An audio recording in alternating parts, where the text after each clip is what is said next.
I rose up in the morning and I felt a dire need to dream away the dreary day and down a cup of mead. I felt the sting of honeybees from last night's revelry. I'm looking for the honey that'll cure my soul's disease. Hi guys, what's going on, and welcome back to another video on Conqueror's Blade.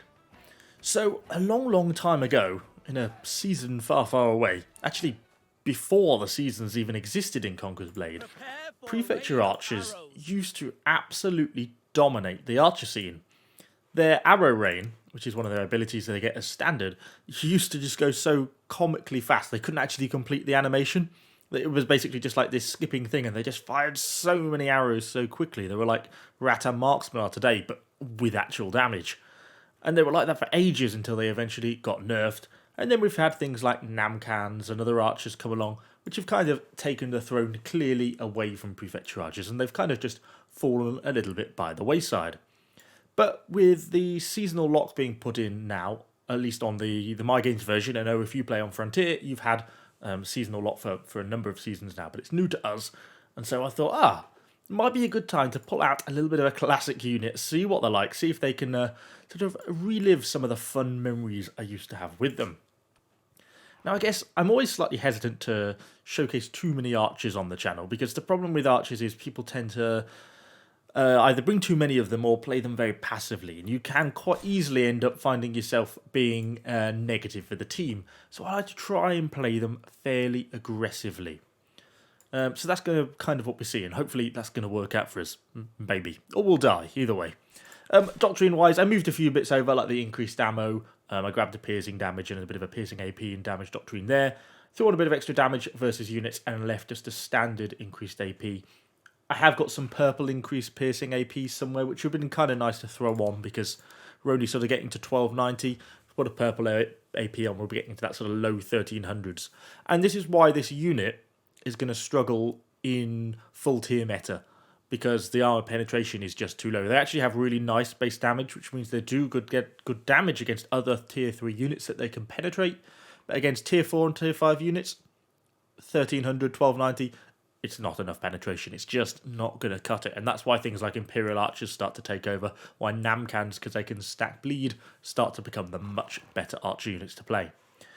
I didn't honestly, if I'm being honest, even look at the veterancy line. I think I've had this veterancy line since the unit was released 3 years ago, so just left it as it was. So anyway, enough milling around. Let's go and hop into some battles, see if we can stick some people with multiple arrows. So we kick things off on a little bit of Orgolia. Just died with my prefecture pikeman, trying to defend that little supply point on the other side of the seawall. You know where I mean. Anyway, got killed, lost the pikeman, had a bit of a good start, but decided to come back in with these prefecture archers. So yeah, I guess kind of the problem we always have with archers is, how do you make them effective? And I think one of the mistakes kind of people sometimes get caught up into, we're definitely going to have this guy, come back here. Thank you. Now can we get out alive? Run! Lots of enemy heroes on me. Okay, demount. Run for it. Back to the safety. Okay, cool. Yeah, one of the problems people have with archers is that sometimes they will have the mindset of, oh, well, if I get 20 kills but no losses, but it takes me 5 minutes to do it, it doesn't matter. I've got a KD ratio of 20 to 1. And yes, while that's true, the problem is you essentially have to meet a sort of minimum amount of damage and kills to be worthwhile for your team. So if you take 5 minutes to get 20 kills with a unit of archers, then you're not meeting that, essentially. And that's kind of what happens quite a lot with archers. And you basically have to have frontline melee units to make it work, at least most of the time. So yeah, that's kind of my problem with archers. But I try to, at least when I use them, play them quite aggressively, kind of a little like this. So Seaboy's under threat. They're only a cheap unit of archers. I'm not going to be desperately upset if they die, so I push them right up to the front line. You know, this is about as point blank as I can get. And actually you can get away with it. You know, I'm just using the friendly troops, the friendly heroes to keep the enemies from really overwhelming the unit. And that means every archer can land every shot at full damage, and I'm doing rapid fire. We can keep this guy on the floor with a little bit of billhook, and he's dead as well. So it works really well, and already we've picked up 20 kills. So they really do quite a lot of damage in quite a short period of time, particularly against these tier 3 units like this. And you can just use them. I put them on arrow rain here, so they're just blasting in as these units climb up the ladders. They're just getting an absolute face full of arrows. And then you can continue the aggression. Okay, right, there's some enemy low tier archers below. They're worth taking out. I can deal with them. I kind of wish my arrow rain was off cooldown now, but we can get some shots in. We've got the drop. We've got the better height advantage, so we'll do more damage because you get a slight damage bonus to height. We are getting shot a little bit, but the kills we're getting, it's worth it. It's worth to wipe out that unit of Rattans. Okay, let's pull that down. And now we're up to, what, 50, 60 kills? Something like that? 60 kills, I think. And we've lost just a handful of the unit. Playing them aggressively enables you to do much more. And, you know, sometimes you will die with your archers. Sometimes it's just not going to work out. You'll play too aggressively, get overwhelmed and lose them. It's better to do that and to get onto your next unit than it is just to sit at the back and not really contribute all that much. You have to get a minimum amount of damage to really be contributing. Anyway, got the archers going back to the supply point. A few cheeky pikes here. We just saw the enemy hero who was commanding them die, so I know it's a little bit of a free-for-all. We get this Nadachi come and have a little bit of a cheeky look. And as the rest of the team pulls back through, I pull back through with them. We get a little bit of covering fire from these Javcav, who are obviously quite dominant at tier 3. We see quite a lot of them in the game at the moment. Although actually, I almost find these Javcav are almost not as good at tier 3 as they are at tier 5 in a way, because kind of what makes them so good in the other games is the fact that they still do damage to tier 5, but they're such a low leadership cost. But anyway, the enemy team is still pushing in through the gate, still starting to put some pressure on the C point. I have kind of noticed that the enemy has captured, or looks like we're actually recapturing it now, the supply point over on D, if you look at the minimap in the far corner. So that is kind of a problem, but they are still actively putting pressure on the C point here, so we've got to keep trying to defend. Look how quickly we pick up kills. Because we're at tier 3, and it's only because we're at tier 3, you know, with this tier 3 seasonal lock that this works quite so well. We just hit so hard because that penetration isn't a massive problem. We try and get around that corner and shoot basically into those Janissaries that were down the path. It just doesn't quite work out, and unfortunately we got hit by some Namkhans, which is stats some bleed on us, and we lose a few more of the unit. Okay, so we're starting to get a little bit of a depleted unit here now. A little bit sort of half dead, but we are up, you know, at 130. I think we started on 50 or 60 kills. So not bad for, you know, a low leadership cost unit like this.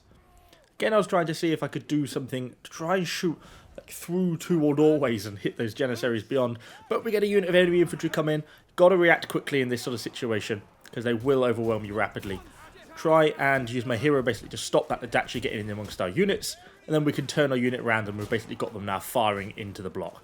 And Adachi almost gets a bit of health recovery on, but it's not quite enough. And he loses the balance of his prefectures. But we've also lost, well, probably over half the unit now.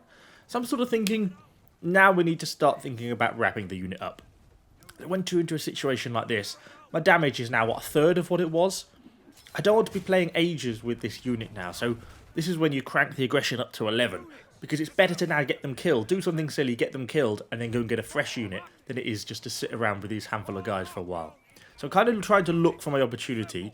I want to try and get some damage still with them, but there's kind of no real pushes initially, so I'm trying to sort of see if there's any way I can kind of get an angle in to sort of get a bit of extra damage. Starting to get a bit of a push through the doorway there. Start to shoot in, particularly against these cavalry, because that's got some good potential there. As we're shooting, you can see we do actually get a chunk of damage, even with only a third of the unit, just shooting into all these guys in the doorway. But again, good that we got friendly team support. Oh, picked up the little hero, cheeky hero kill as well. And we just keep shooting in, basically onto the enemy behind as well, which gives us some free hits in, particularly on some of that enemy ranged. But then I noticed we've got an enemy unit of archers here. This seems like the perfect way to deal with them. We can wipe out the rest of their unit, just go straight on the arrow rain. And yeah, it mullers them. But of course the enemy archers are going to target me. But I'm happy to finish off the unit. We pick up another sort of 15 or 20 or so kills with our archers against, you know, wiping out that much bigger unit of enemy archers. And then that basically finishes the unit off. But it takes us to, what, 160 kills. So just about 100 kills I think we had with the unit in the end. Playing them aggressively is absolutely key. I think the only other real key thing to point out, use the arrow rain. It's a really great ability. Works really nicely, particularly if you can get it targeted on enemy ranged units. You know, it just absolutely cuts them down. Even though it is a focus fire, they have enough sense to sort of aim it at enemy units as well. So they do it really, really well. Anyway, Had a lot of fun playing these guys over a handful of battles, so hopefully you've enjoyed watching this little video with them as well. If you have, do let me know what you think in the comments down below. I think the Season 3 lock's sort of coming to an end soon, so we'll be having some Huskars on the channel when they come out. As well as, I'm also kind of curious to try the Paladins a little bit once we get them into the upgraded version as well, just on Tier 4 only. I think Paladins could come back into their own a little bit. Anyway, thanks for watching, guys. I shall see you all on the next one.